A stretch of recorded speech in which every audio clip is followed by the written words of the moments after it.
ça enregistre. Alors je vérifie parce que des fois je me rends compte qu'en fait j'avais les cheveux comme ça, je fais des épis et tout. Donc je vérifie un minimum. Je vois pas d'épis. Hein. C'est bon? Ouais, c'est bon.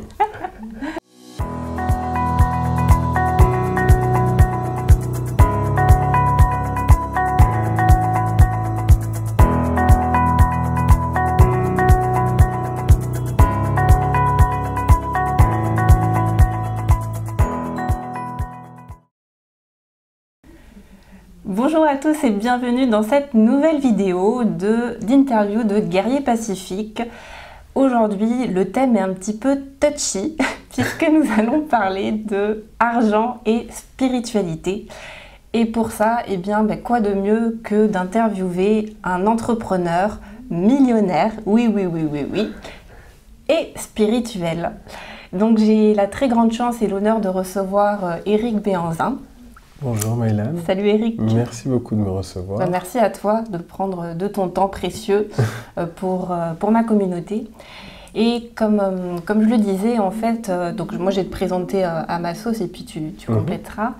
Donc tu es entrepreneur et tu accompagnes aujourd'hui d'autres entrepreneurs à devenir heureux, riches et fiers d'eux-mêmes. Exactement. Mais ça n'a pas toujours été le cas. Exactement. Et c'est ce que je voulais partager aujourd'hui. Le thème que je voulais aborder, notamment, c'était donc autour de la spiritualité et de l'argent. Puisque aujourd'hui, moi, les gens qui me suivent, j'imagine, sont plutôt côté spirituel. Et ce que je peux observer, c'est que souvent, on a du mal à associer les deux et souvent, on les voit comme deux choses complètement contradictoires, paradoxales, opposées. Ouais. Voilà, et on a du mal à faire le lien. Et moi, aujourd'hui, ce que j'aimerais, à travers notre échange, c'est qu'on puisse faire le lien, justement. Réconcilier les deux. Voilà, parce que non, ce n'est pas incompatible. En tout cas, c'est ma vision aujourd'hui, même si ça n'a pas toujours été ma vision. Ouais. Du coup, j'aimerais que tu nous parles un petit peu de ton parcours, puisque comme je le disais, ça n'a pas toujours été le cas. En fait, tu n'es pas né millionnaire. Ouais. Et qu'on puisse un petit peu comprendre quel est toi ton propre cheminement, ton parcours personnel et professionnel. Et puis après, on rentrera un peu plus profondément dans le thème. Ok, alors si je brosse sur mon parcours, ça peut être un peu long. Peut-être que j'explique d'où je viens déjà, enfin là où je suis, ce que je suis aujourd'hui. Donc aujourd'hui, je suis, on dit, serial entrepreneur.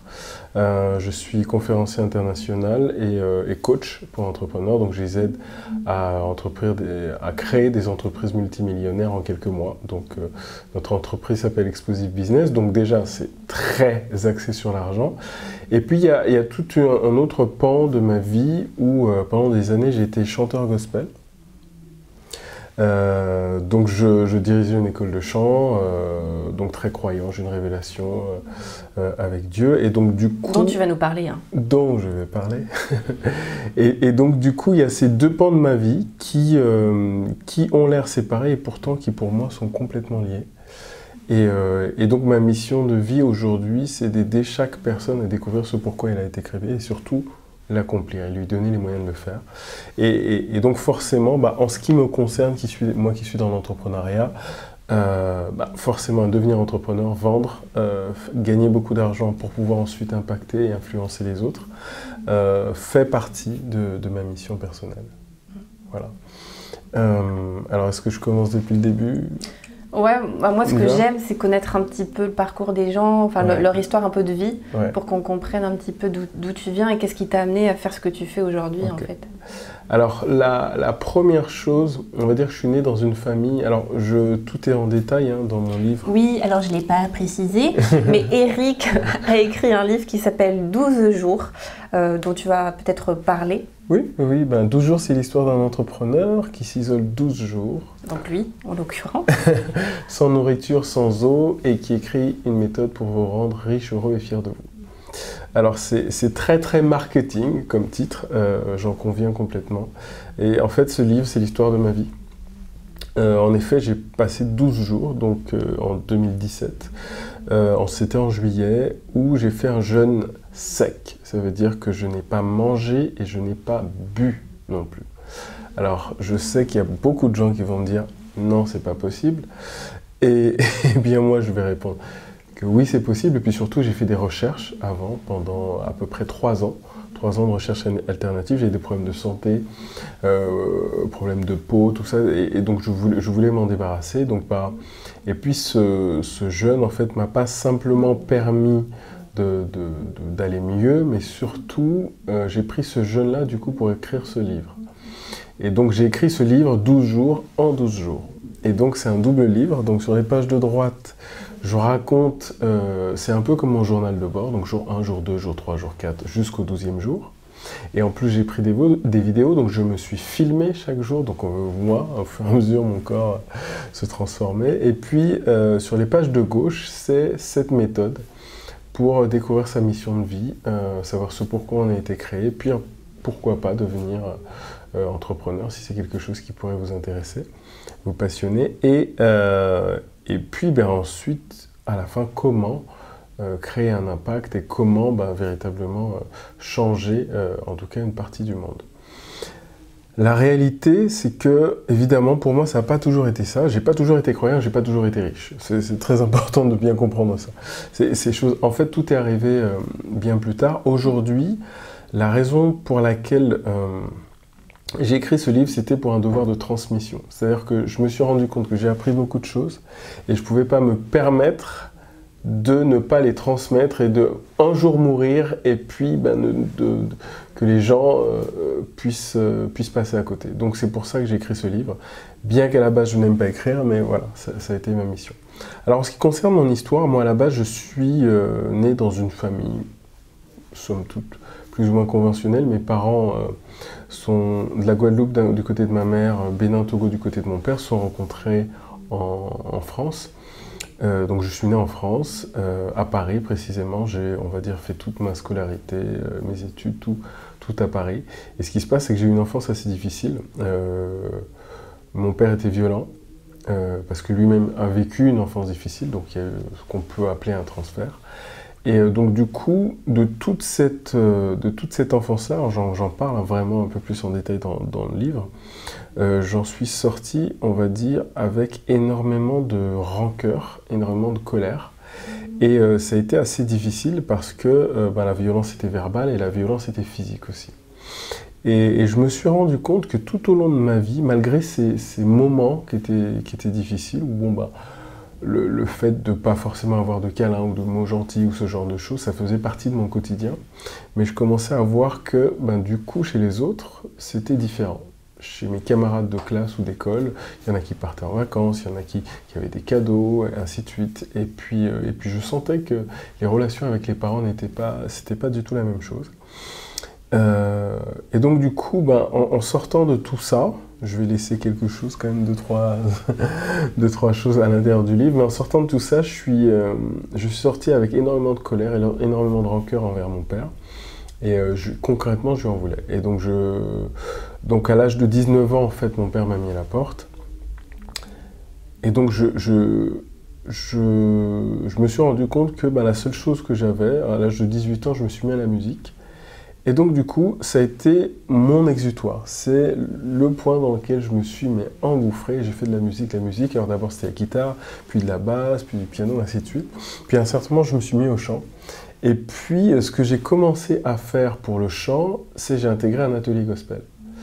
Et ça a été waouh, ça a été vraiment énorme. Et l'année d'après, j'ai intégré une chorale semi-professionnelle. Qu'est-ce qui t'a attiré dans le gospel à ce moment-là? Alors, à ce moment-là, la chose que je me suis dite, c'est waouh, c'est génial le gospel parce que c'est des super voix. Et la deuxième chose, et puis en plus, c'est un peu sérieux parce que ça parle de Dieu. Point barre. Et donc à l'époque, est-ce que tu y croyais? Pas du tout. Pas du tout. Pas du tout. Donc en fait, c'est un peu comme si je pourrais dire que Dieu m'a attiré par la musique. Parce qu'en réalité, j'avais rien qui m'attirait à ça, rien qui me faisait venir à ça. Et puis à la limite, j'ai même eu une éducation, on va dire, athée. Donc la réalité, c'est qu'en plus j'étais en colère. Enfin bon, j'ai dit, pour moi, c'était pas possible que Dieu existe avec toutes les injustices du monde. Et puis avec moi, ce que j'avais vécu, ce que j'avais traversé. Alors justement, enfin moi ce qui me vient, c'est est-ce que en fait il y avait pas deux parts de toi, une part de toi comme tu disais pleine de colère, de rancœur et qui ne croyait pas en la justice finalement, mais une autre qui te disait, qui avait peut-être besoin de sens, d'un sens plus grand et qui t'a amené peut-être de manière inconsciente au gospel et donc du coup à Dieu. Alors clairement, je dirais que je me suis rendu compte que dans plusieurs domaines de ma vie, au moment où je pensais que j'allais vraiment toucher le fond, il y a toujours quelque chose qui m'a rattrapé. Vraiment. Et ça, je m'en suis rendu compte. À chaque fois que je faisais les liens, il y a toujours... Mais évidemment, on connecte les points toujours après. Ouais. Mais il y a toujours quelque chose qui m'a toujours rattrapé. Mais bon, allez, la vie était quand même dure. Donc du coup... Parce que tu t'es retrouvé à la rue, tu racontes que tu as été hébergé chez des amis. Exactement. Exactement. Et c'est vrai que le fait d'avoir été hébergé chez ses amis, ça m'a vraiment touché parce qu'en réalité, ils n'étaient pas obligés de le faire. Et puis j'ai été traité comme jamais j'avais été traité comme ça dans ma vie. Et ce qui était assez impressionnant, en fait, on me demandait ce que je voulais manger, on prenait soin de moi, comment tu vas, comment ça s'est passé la fac, et ainsi de suite. Enfin, c'était juste waouh pour moi, tiens, on s'intéresse à moi. Donc c'est vrai que du coup ça a été quelque chose de nouveau. Et puis au fur et à mesure, ça a toujours été comme ça. Et pareil, lorsque j'ai intégré cet atelier gospel, puis j'ai intégré cette chorale, il y avait des choses quand même qui n'étaient pas anodines. Et puis je ne comprenais pas en fait pourquoi, à chaque fois que je chantais du gospel, je me sentais superbement bien. Il y avait quelque chose qui m'habitait. Et il y a un jour, il y a un des chefs de chœur, c'était une rencontre entre plusieurs chorales, donc c'était un chef de chœur d'une chorale gospel qui m'a dit, mais ça je m'en souviendrai toujours, il m'a dit « Je sens à l'intérieur de toi la foi que j'ai à l'intérieur de moi ». Sauf qu'à ce moment-là, je n'étais pas du tout croyant. Et c'était assez impressionnant. Et je dis, mais comment... Je dis, bon, ok, très bien, pourquoi pas. Et en fait, ce qui s'est passé, c'est que j'ai connecté les points plus tard, mais je me suis rendu compte que, en effet, je n'étais pas religieux.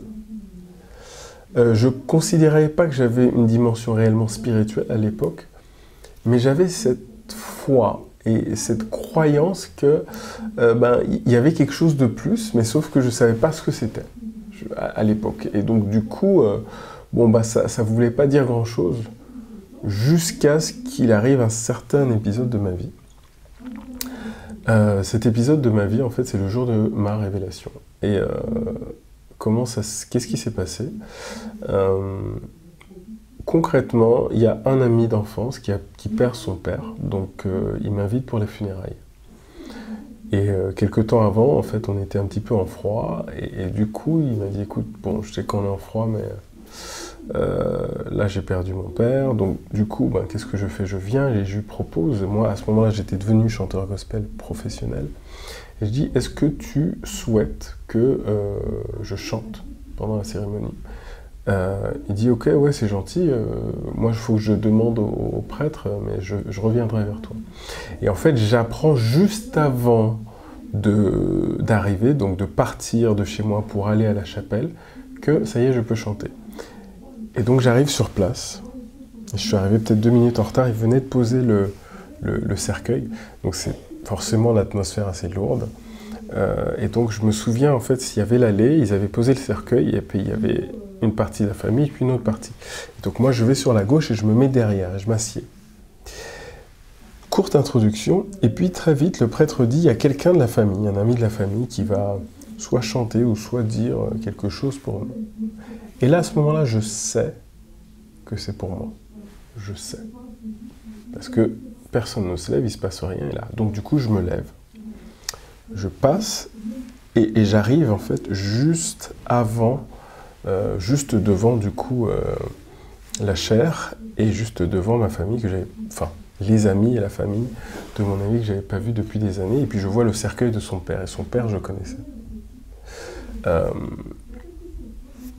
Petit aparté, quelques minutes avant, j'étais dans les transports. Et en fait, il y avait cette chanson qui s'appelle Amazing Grace, dont j'avais du mal à retenir les paroles. Et cette chanson, elle était particulière parce que je connaissais le premier couplet, mais le deuxième, ça n'arrivait pas à rentrer, ça n'arrivait pas à rentrer, ça n'arrivait pas à rentrer. Et donc, pour la première fois de ma vie, dans les transports, je fais cette prière. Je dis, écoute, mais vraiment, je me souviens, j'étais assis, j'étais sur la ligne 7 du métro à Paris, et donc je regarde, je lève les yeux un peu au ciel. Je me souviens qu'il y avait la carte de la ligne de métro, et donc je suis assis sur le strapontin qui est près de la porte, et je lui dis, écoute, si tu existes vraiment, là j'ai vraiment besoin de toi. Et je veux que tu m'aides à me souvenir des paroles. C'est pas pour moi, pour faire le super chanteur, mais pour que les personnes qui sont là, et la famille et les amis, ils puissent passer vraiment, ça puisse les aider à soulager leur douleur et que ça puisse vraiment leur faire du bien. Point. Je reviens à la chapelle. Je me retrouve donc devant les amis, la famille, et je fais... Et je commence un petit peu à avoir peur, parce que c'est un peu... Ça fait des mois que je les ai pas vus, je dois chanter, il y a un cercueil qui est là, il y a la famille, les amis qui sont là. Assez difficile. Donc du coup, je ferme les yeux. Il y a un temps qui passe, c'est hyper long, quoi. C'était peut-être 5 secondes, mais pour moi, c'est hyper long. Et c'est comme si j'entends une voix qui me dit « Allez, vas-y ». Genre, c'est bon. Donc pas une voix intérieure, enfin tu l'entends. Je l'entends pas, je la ressens, je ressens que quelqu'un est en train de me dire Vas-y. Vas-y. Waouh. J'y vais, j'ouvre la bouche. Sauf que quand j'ouvre la bouche, j'entends une voix que je n'ai jamais entendue de ma vie. J'ai l'impression que quelqu'un est en train de chanter avec moi. À travers toi. Au travers de moi, sauf que j'entends ma voix, mais plus mélangée à... Et ce qui me vient vraiment, j'ai l'impression de chanter avec des anges, sauf que c'était à l'intérieur de mon corps, donc ça faisait... Et j'entends ma voix qui prend tout l'espace de la chapelle. Et donc j'ai les yeux fermés, et je chante « Amazing Grace, how sweet the sound ». Et donc je chante toute la chanson, et on arrive au deuxième couplet. Ce fameux deuxième couplet dont j'avais du mal à me souvenir les paroles. Et sur le moment, j'ai pas le temps de me poser la question. Tu te souviens de la prière que je t'ai faite? Mais je sais que je dois ouvrir la bouche pour chanter chaque phrase. Et je me souvenais, j'ai une mémoire un peu visuelle, que chaque phrase, c'était ligne par ligne. Et donc, la première ligne, je ne me souviens pas de ce que je dois dire. Mais j'ouvre quand même la bouche. J'ouvre la bouche et la première ligne sort. Et à la fin de la ligne, je ne sais pas quelle est la ligne d'après. Je continue d'ouvrir la bouche et de chanter. Et la deuxième ligne sort. Et à la fin de la deuxième ligne, je ne sais pas ce que je dois dire à la troisième. Et la troisième. Et la quatrième. Et la cinquième. Et pendant que je suis en train de chanter, je ressens des vibrations dans tout mon corps. Mais à l'époque, c'était en 2002, il y avait les premiers portables. Donc la vibration d'un portable, c'est ce que j'avais, c'était le seul exemple que j'avais à l'époque, c'est ce que je ressentais dans tout le corps. Et pendant que j'ai les yeux fermés, je ressens quelque chose qui est par là, mais en haut, et je sais que c'est placé par là, tout en haut. Mais j'ai les yeux fermés, mais je ne sais pas ce que c'est. Mais ce que je ressens est lié à quelque chose qui est là-haut.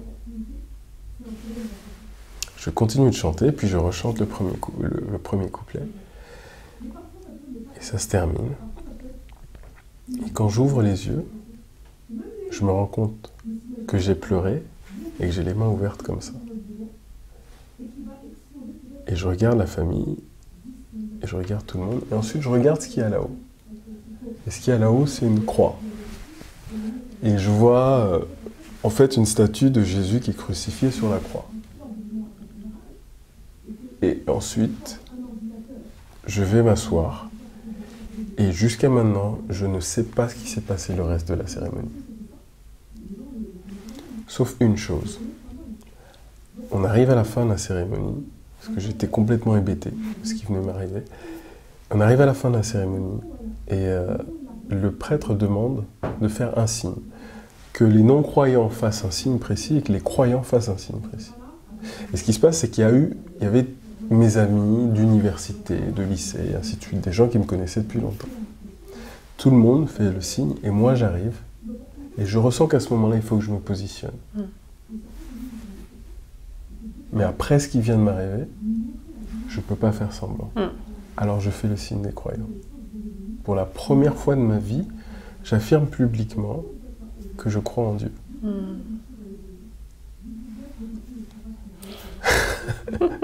Ce qui est juste énorme parce que ça vient de m'arriver. Et boum, et je prends cette posture-là. Et je me souviens le soir même, j'ai rencontré un ami qui dit « Mais j'ai vu que tu as fait le signe croyant, tu crois en Dieu maintenant depuis quand ?» Cet après-midi.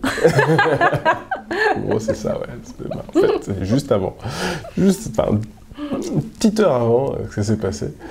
Et il dit « Ah, d'accord. » Donc je lui raconte en fait tout ce qui m'est arrivé. Et ce qui se passe, c'est que d'autres personnes m'avaient parlé de Dieu, ainsi de suite, avant. Et il y avait même une amie qui m'avait offert une Bible et tout ça. Et là, en fait, je me suis rendu compte d'une chose, c'est que là, j'ai commencé à connecter tous les points et tout ce qui m'est arrivé jusqu'à maintenant.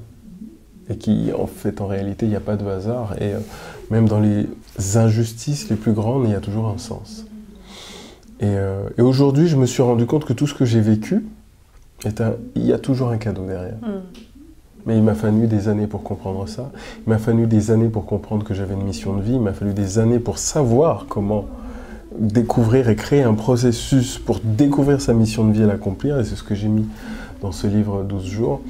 Et aujourd'hui, en fait, cette dimension spirituelle se traduit en fait dans la chair, dans la vie de tous les jours.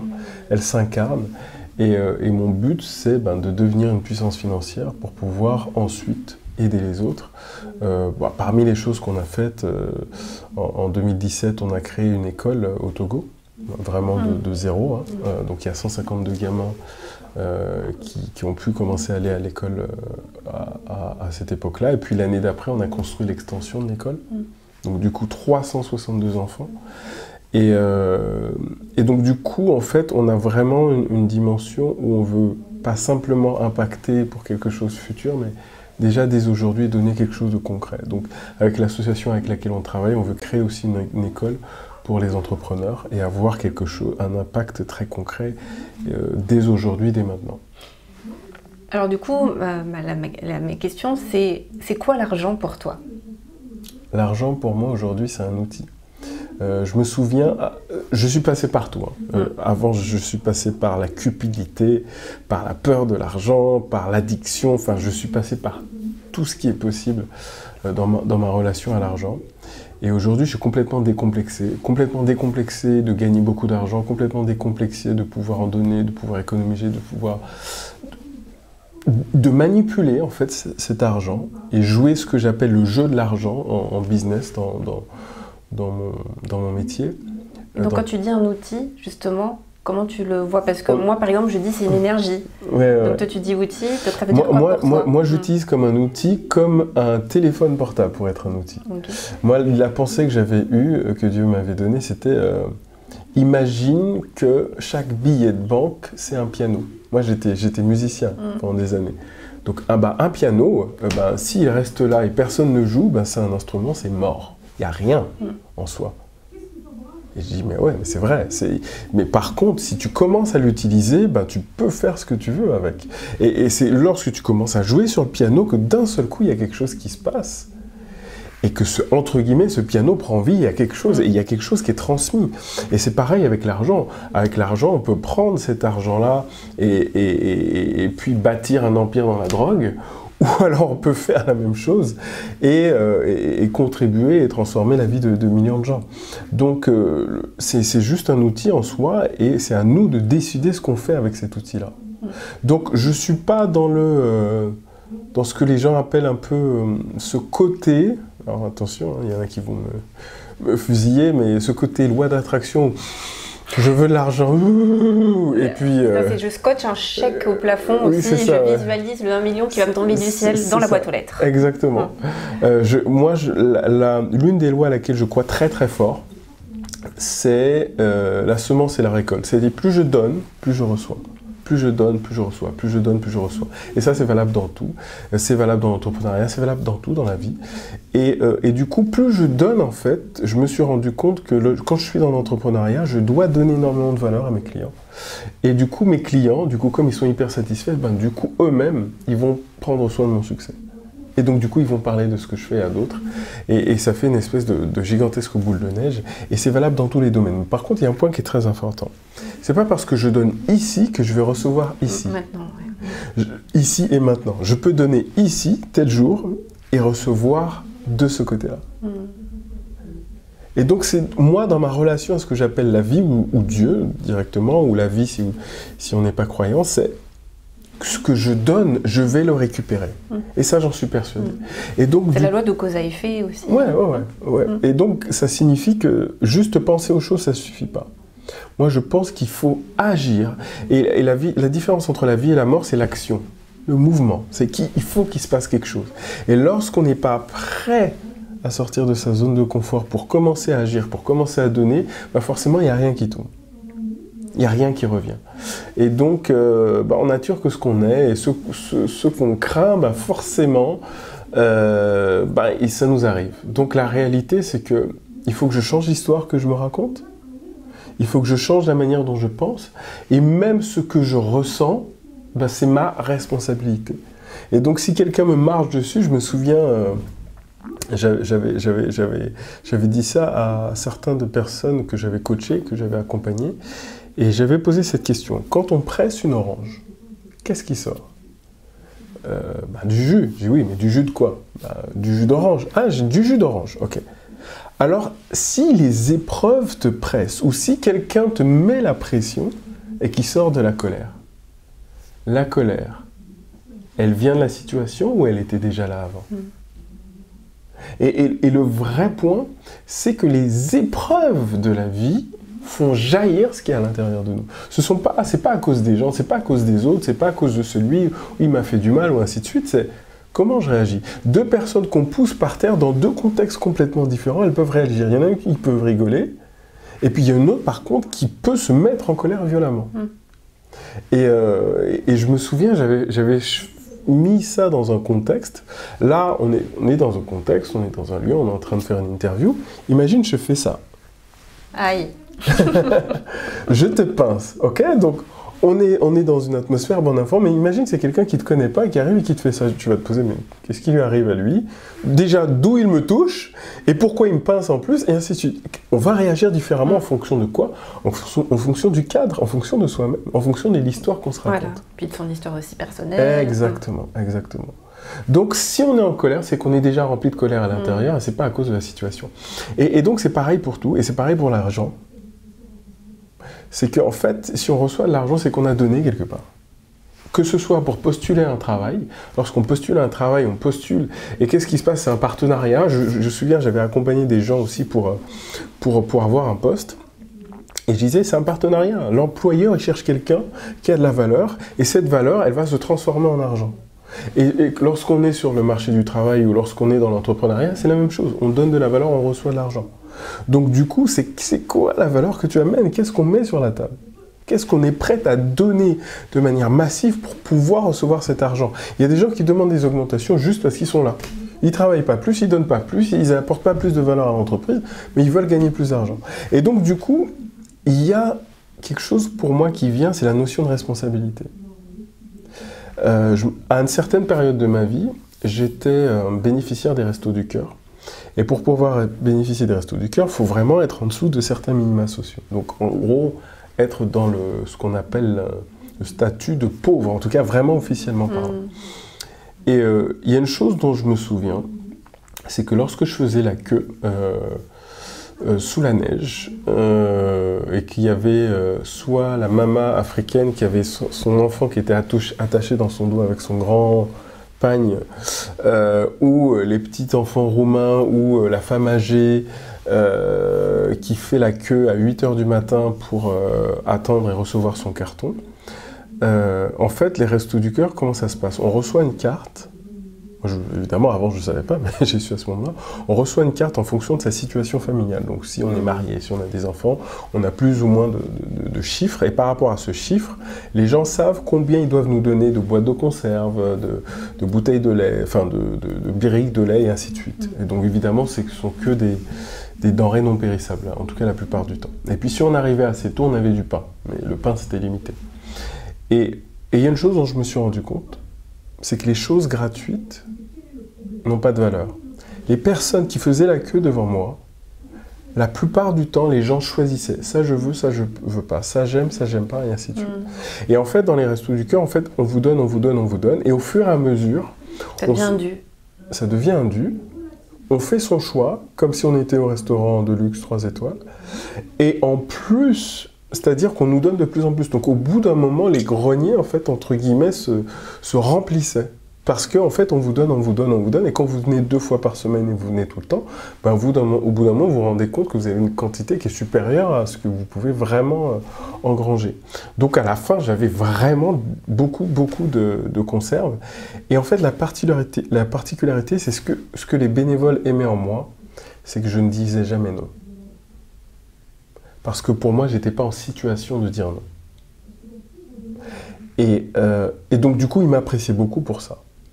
Et il y a une chose que je me suis vraiment promis, c'est que je ne passerai qu'une année bénéficiaire des Restos du Cœur. Et l'année d'après, j'ai créé mon entreprise et j'ai créé mon activité, j'ai commencé à mettre tout ça en place et voilà.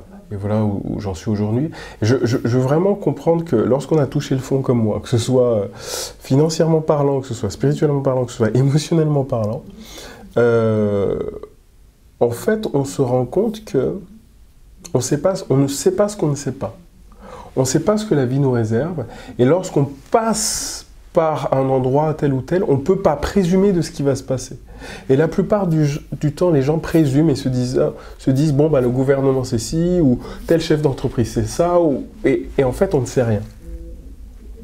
Concrètement, moi, la raison pour laquelle aujourd'hui j'ai écrit ce livre et je veux transmettre ça, c'est que c'est possible pour tout le monde.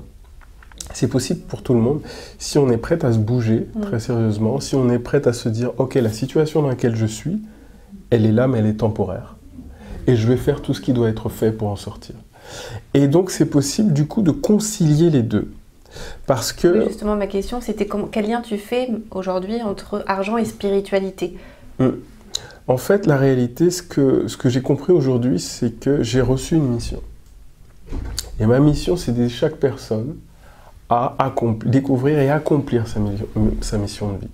Et pour ça, il a fallu que je fasse beaucoup de recherches pour découvrir un moyen d'aider les gens, à découvrir leur mission de vie, et 2, l'accomplir, c'est-à-dire leur donner les moyens très concrets. C'est-à-dire, à un certain moment, il va falloir que l'argent arrive, il va falloir qu'on apprenne à influencer, il va falloir qu'on devienne un leader. Il y a beaucoup de choses en fait qu'on doit développer dans sa vie pour pouvoir le faire, et donc l'argent fait partie des outils que j'utilise pour pouvoir le faire.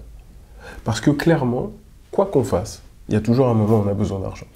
Parce qu'il y a beaucoup de gens, et surtout dans le milieu du développement personnel et de la spiritualité, moi la première, qui pensait pendant longtemps que non, justement, si je suis spirituelle, je dois être dans le don. Quand on est altruiste, on doit être dans le don, dans la générosité, et donc l'argent, c'est pas compatible, ou l'argent, c'est sale. Ouais. Toi, aujourd'hui... Alors, c'est simple, en fait. Si je suis dans le don, uniquement, je dis bien uniquement, qu'est-ce qui va se passer? Je vais donner mon pantalon, je vais donner ma chemise, je vais donner ma veste, je vais donner mon chapeau, et après, j'ai plus rien. Donc, ça signifie que si je veux vraiment donner, il faut que j'aie de quoi donner. Et je vais même aller plus loin. Je dis dans mon livre, il faut que je sois 100 fois plus riche que les personnes à qui je donne.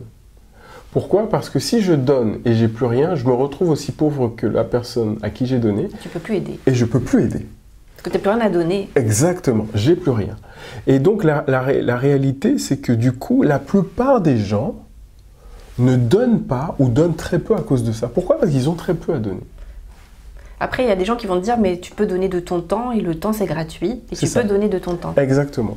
Et là, c'est intéressant, parce qu'il y a un de mes mentors qui a dit, il y a 2 choses. J'ai créé cette école, il y a 362 enfants, là, au moment où on parle, qui vont à l'école. Alors je pourrais prendre un billet, je pourrais descendre et je pourrais construire, d'accord? Sauf que je ne suis pas maçon, je ne suis pas architecte, je n'y connais rien aux travaux, et la valeur que je pourrais amener là-bas serait ridicule. Je pourrais le faire, mais serait ridicule. Par contre, lorsque je prends une somme et j'envoie 10, 20, 30, 50 ou 100 000 euros là-bas, avec ces 100 000 euros, ils vont payer une vraie structure, une entreprise générale du bâtiment, avec des électriciens, des maçons, et des peintres, et ainsi de suite, qui va faire un travail super, top. Et du coup, il va avoir un impact beaucoup plus puissant et beaucoup plus massif que moi qui vais prendre mon billet d'avion et puis vais donner ma pelle et ma brique. Et du coup, la valeur qui est amenée là-bas est beaucoup plus importante et beaucoup plus puissante. Donc ça signifie que même quand on donne, il faut donner intelligemment. Il faut donner le meilleur de ce qu'on a à donner. Moi, sur un terrain, sur un chantier, aucun intérêt. Par contre, moi, en face d'entrepreneurs, qui veut les aider, qui veut les coacher, qui veut leur vendre, et ainsi de suite, je vais recueillir cet argent et je vais le donner. Là, par contre, il y aura beaucoup plus de valeur. Et donc, du coup, la personne qui dirige cette association, et qui crée ces écoles, là-bas, qui est sur le terrain, lorsqu'il vient à Paris, lorsqu'il vient en France, on travaille ensemble et je le coach. Et je l'accompagne sur justement sa propre activité, et ça, bien sûr, gratuitement. Donc, il y a vraiment besoin de comprendre en quoi je suis exceptionnel, en quoi je suis extraordinaire pour que je puisse donner de cela. Plutôt que de donner n'importe où, n'importe quoi. Moi, on me met dans un bureau à faire de l'administration, mais ça va être horrible. Ça va être horrible pour l'administration, horrible pour les papiers, et puis moi, je veux dire, je vais perdre mon énergie. Donc, en fait, ce qu'on doit donner, c'est le meilleur de soi. Donc, si on sait chanter, il faut qu'on chante. Si on est meilleur dans le droit, il faut qu'on soit dans le droit. Et si on est meilleur dans les chiffres, dans le business, il faut qu'on donne dans le business. Mais on ne donne pas n'importe où, n'importe comment. Il faut donner intelligemment et à la bonne personne pour qu'elle puisse ensuite faire fructifier ce qu'on lui a donné. J'ai une question.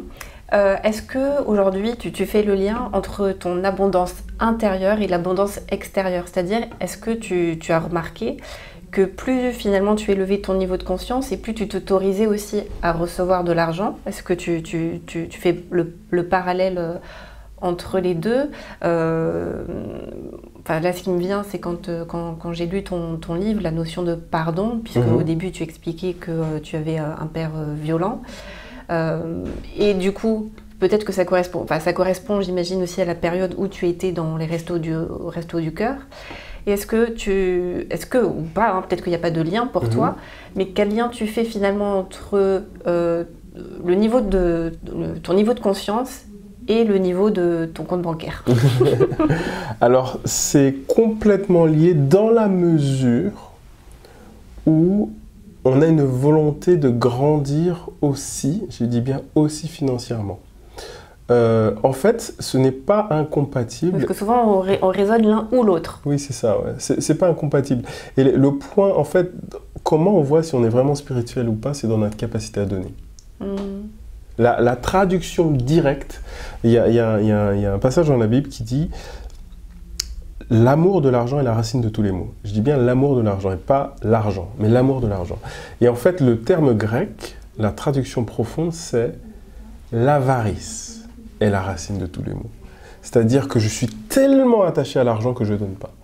Mais ça, qu'on soit riche ou qu'on soit pauvre, c'est la même chose. Et en fait, les gens qui ne donnent pas, ce sont les personnes qui ne reçoivent pas. Et donc, du coup, c'est une espèce de cercle vicieux dans l'autre sens. Et ça, qu'on ait beaucoup d'argent ou qu'on ait peu, si on ne donne pas, on ne donne pas. Et donc, c'est vrai que il y a des principes de vie où certains disent qu'il faut donner 10% de ce qu'on a. Ça peut être 10, ça peut être 15, ça peut être 20, ça peut être 50, peu importe. Le point le plus important, c'est c'est qu'on donne avec joie. Ça, c'est très important. Pas par devoir. C'est ça, ouais. Parce que du coup, on peut tomber vite dans la religiosité, même quand on n'est pas religieux.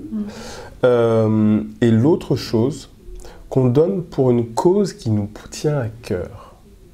Et moi, l'éducation des enfants, ça me tient à cœur. Donc, c'est la raison pour laquelle je travaille, je donne, j'investis. Il y a d'autres personnes qui vont plus être touchées par l'écologie. Ok, il n'y a pas une cause qui est meilleure qu'une autre. Le point qui est le plus important, c'est que on investisse, c'est qu'on change la donne. Et moi, l'école l'association à laquelle je donne, c'est une association que je connais. Le président de l'association, il vient dormir à la maison, ça fait des années que je le connais. Donc c'est quelque chose qui est vraiment solide. Je balance pas juste un chèque comme ça, histoire de me donner bonne conscience. Je suis vraiment impliqué. Donc ça, c'est un point. Et notre capacité à donner, c'est pas juste de l'argent. Et en effet, ça peut être aussi du temps. Mais du coup, même le temps qu'on donne, c'est du temps intelligent. C'est-à-dire que si c'est du temps, si je suis chanteur, ben, je vais chanter. Je me souviens avant, à la période de Noël, je chantais dans les hôpitaux pour les enfants malades.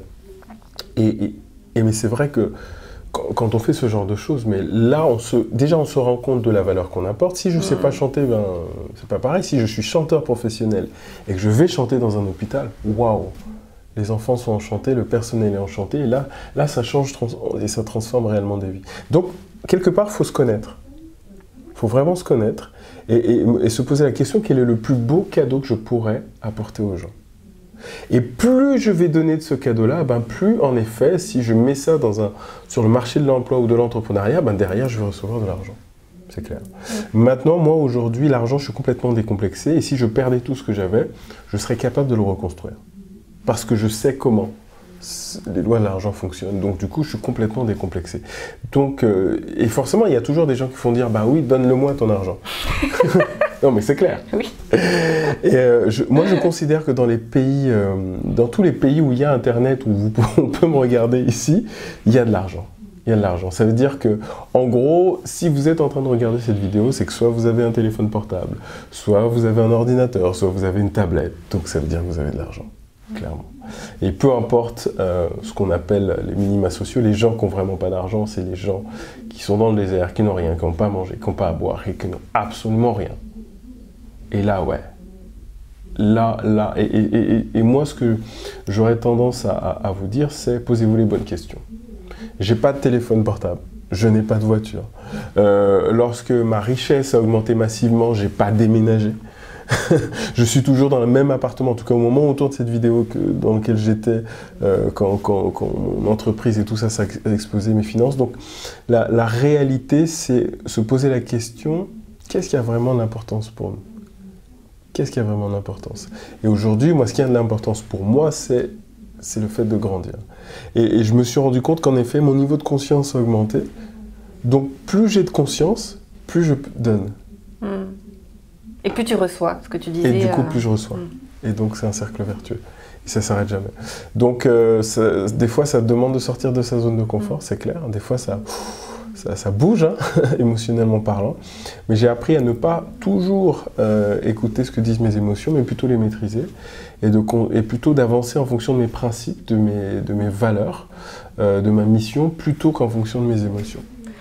En tout cas, moi, dans ce que j'entends de ce que tu dis, c'est que, enfin, moi, le mot qui me vient, c'est ce que j'ai dit tout à l'heure, c'est que c'est une question de regard sur l'argent et qu'on peut aussi le voir comme une énergie, finalement, qui circule et que, au contraire, c'est pas sale et que si on le voit, si on le met au service des autres, du coup, ça nous permet de contribuer encore plus à un monde meilleur. Enfin, moi, en tout cas, c'est la mission que je me suis donnée. Et je te rejoins. Et encore une fois, ça n'a pas toujours été ma vision des choses, et notamment de l'argent. Et de me dire, si je veux impacter les gens, si je veux contribuer à un monde meilleur et accomplir ma mission, eh ben, c'est pas juste avec mon temps et mes bonnes intentions. J'ai besoin d'argent pour impacter, pour impacter le monde et changer le monde. Pour construire cette école, je veux dire, c'était pas juste une idée, c'est quelque chose de concret. Il fallait des fondations, il fallait payer une entreprise, il y avait de la matière première. Toutes les associations ont besoin d'argent. Mais bien sûr, bien sûr. Et c'est pour ça qu'il y a des levées de fonds un peu partout. C'est pour ça qu'on voit des grandes pancartes, même dans les transports, pour l'argent. Toute structure qui construit quelque chose et qui a de l'impact et qui a de l'influence sur les autres a besoin d'argent. Donc je me suis dit, tant qu'à faire, moi je veux être cette source. Je ne veux pas attendre les autres, je veux être cette source. Donc j'ai appris, donc je me suis formé. Donc voilà, alors je suis devenu entrepreneur, mais voilà, ça peut être chanteur, peu importe. En fait, finalement, quel que soit le domaine dans lequel on se trouve, si on devient extraordinaire, on peut gagner énormément d'argent. Et avec cet argent, on peut donner. Et une chose qui me vient aussi, bon, là du coup c'est un peu touchy, mais il me semble qu'en fait on se raconte, et je me permets de le dire parce que je suis passée par là, mais qu'on se raconte, que les gens qui disent non mais moi franchement l'argent ne fait pas le bonheur et moi j'en ai pas besoin, ça me questionne aujourd'hui, tu vois, parce que oui, on peut choisir de vivre simplement, et c'est ok, il n'y a pas de souci, mais il me semble qu'il y a beaucoup de gens qui se cachent aussi derrière ça, parce qu'elles ont des croyances limitantes par rapport à l'argent, et que d'une certaine façon, si on gratte un peu, honnêtement, il y a très peu de gens qui ne voudraient pas plus d'argent, en fait. La réalité, c'est que c'est pas parce qu'on a plus d'argent qu'on devient mauvais. Voilà, c'est ça, ouais. L'argent ne nous change pas, l'argent nous amplifie. Donc, excuse-moi, je vais être un peu cru, mais non, vas-y. Si on est un petit con, avec beaucoup d'argent, on devient un gros con. et la réalité, c'est que et si on est bon, avec beaucoup d'argent, on devient extrêmement bon. Parce que d'un seul coup, on a énormément d'impact. Donc, l'argent va amplifier qui on est. Donc c'est vrai que si on a des mauvaises racines, lorsque ça s'amplifie, il y a des mauvaises herbes qui vont pousser. Là, le vrai point, c'est pas se poser la question si l'argent nous change, parce que l'argent ne nous change pas. On est qui on est. Par contre, ça peut révéler des choses qui étaient déjà là avant. Et c'est pareil pour les épreuves, c'est pareil pour tout. C'est-à-dire qu'on pose quelqu'un, on la met sous une certaine lumière, il y a des choses qui sont révélées qui avant étaient cachées.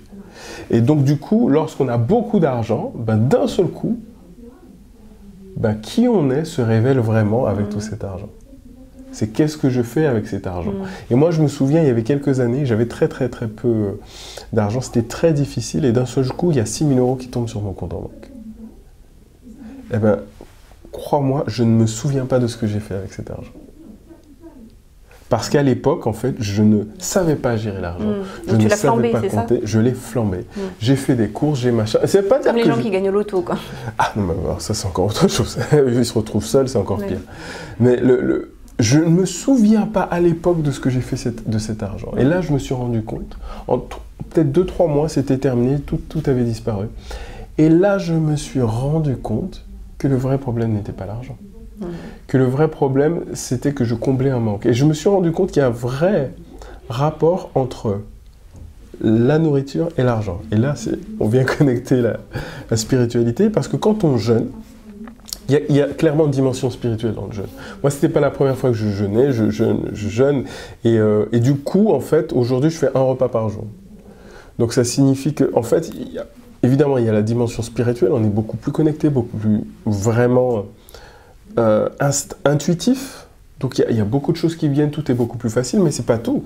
C'est que physiquement parlant, j'ai pas de coup de barre d'après le repas, je me sens mieux, je suis plus clair dans mes pensées, du coup, même au niveau intelligence, tout va beaucoup plus vite. Pourquoi? Parce que mon corps ne digère pas. Il ne consomme pas. Il ne consomme pas d'énergie à digérer.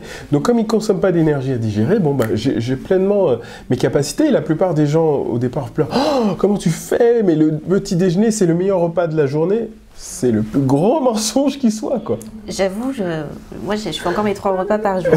J'aime trop.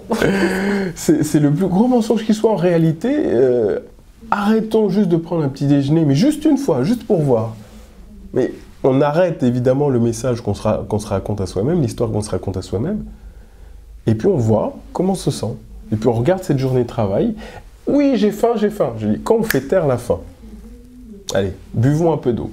Et après, qu'est-ce qui se passe? Rien. Il se passe rien. Pourquoi? Parce que physiologiquement, le corps, il sait ce qu'il a à faire. Il va la taper dans les réserves, et les réserves, on en a. Et clairement, à partir de là, on se sent mieux. On a beaucoup plus d'énergie, on a une meilleure santé, beaucoup plus de clairvoyance. Émotionnellement, c'est plus ça monte et ça descend, ça va beaucoup mieux. Et du coup, je fais un repas par jour. Donc, je dépense encore moins d'argent. Et la réalité, c'est qu'il y a cette notion de manque qui est très profonde. Et moi, quand j'ai passé ces 12 jours sans nourriture, sans eau, c'est aller me creuser, c'est aller me chercher, c'est aller me challenger à ce niveau-là. J'imagine. Parce que, au bout du 4e jour et demi, parce que jusqu'à maintenant, c'était le plus long que j'ai fait, au bout de 4 jours et demi, ce qui s'est passé, c'est que d'un seul coup, j'ai eu plein de peurs qui sont arrivées. Et je dis bien des peurs.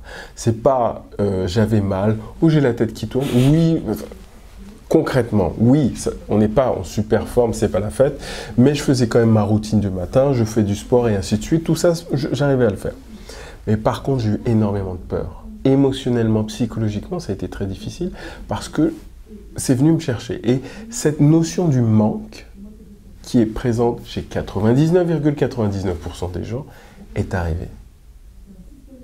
Et si le propriétaire arrivait, il te retrouve mort, et qu'est-ce qui se passe? Et ainsi Donc là, de suite. c'était la peur de la mort.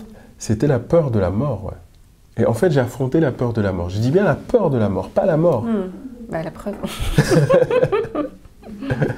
Donc, en fait, j'ai affronté la peur de la mort. Et le fait d'affronter cette peur-là, c'est aller me creuser, c'est aller me chercher, parce que je me suis rendu compte que lorsqu'on ne mange pas et qu'on dit soi-disant qu'on est en colère ou qu'on est triste, c'est que la colère et la tristesse étaient déjà là avant.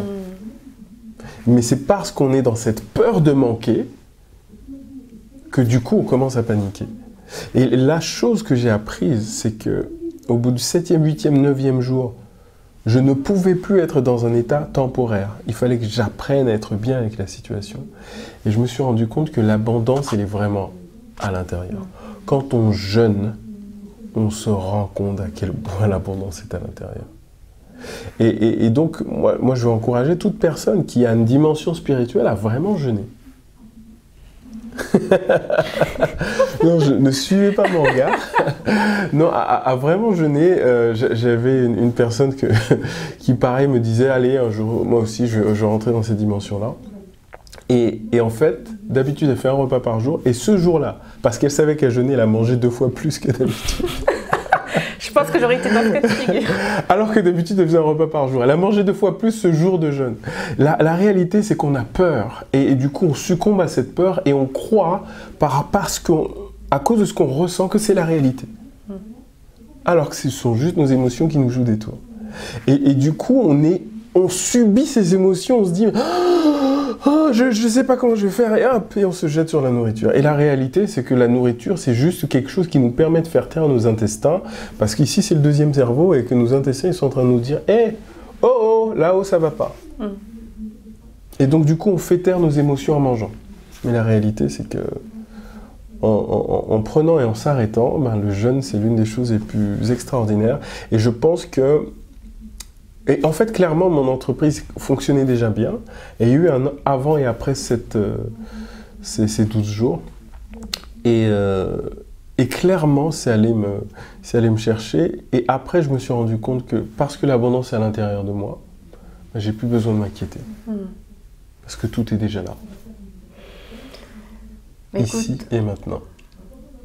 Merci beaucoup, Eric. Est-ce que tu aurais envie d'ajouter un dernier mot sur ce thème d'argent et spiritualité, un conseil J'aimerais challenger chaque personne qui regarde cette vidéo. Je tutoie, je vous vois. Comme tu veux. Allez. Et j'aimerais que tu te poses la question, si tu avais tout l'argent du monde, ou alors si tu n'avais plus jamais besoin d'argent pour quoi que ce soit, à quoi ressemblerait ta vie? Et qu'est-ce que tu voudrais avoir dans ta vie? Mais profondément. Si l'argent n'était plus dans l'équation, qu'est-ce que tu voudrais faire? Qu'est-ce que tu voudrais accomplir? Qu'est-ce que tu voudrais avoir? Et j'aimerais que tu prennes le temps de faire cette liste. À quoi ressemblerait ta vie et qu'est-ce que tu voudrais faire? Et que tu prennes cet exercice très très au sérieux, que tu fasses cette liste vraiment.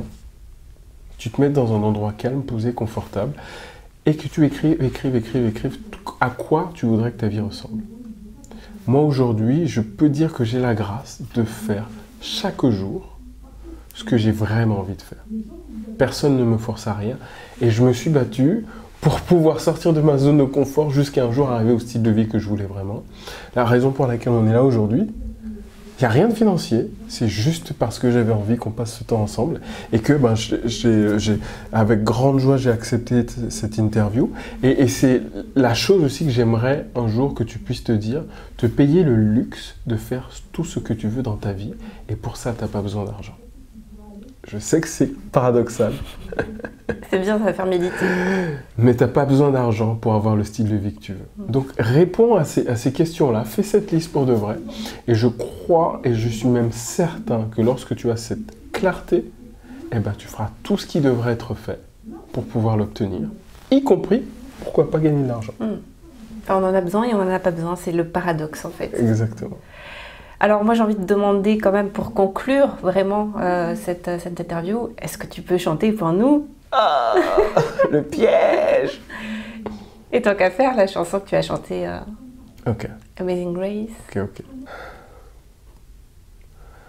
Amazing grace, how sweet the sound that saved a wretch like me.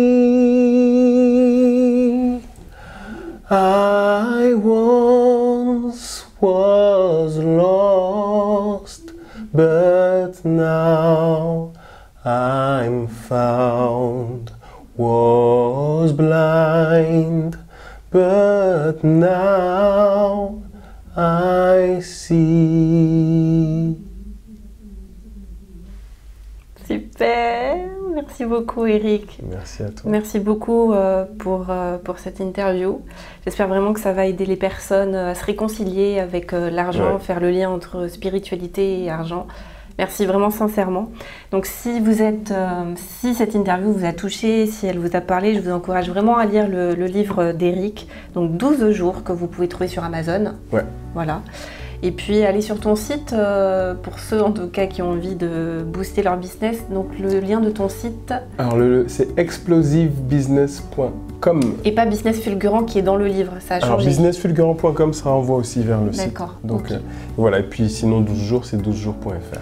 Super. Merci encore Eric. Merci beaucoup Maïlan. À très bientôt. À bientôt.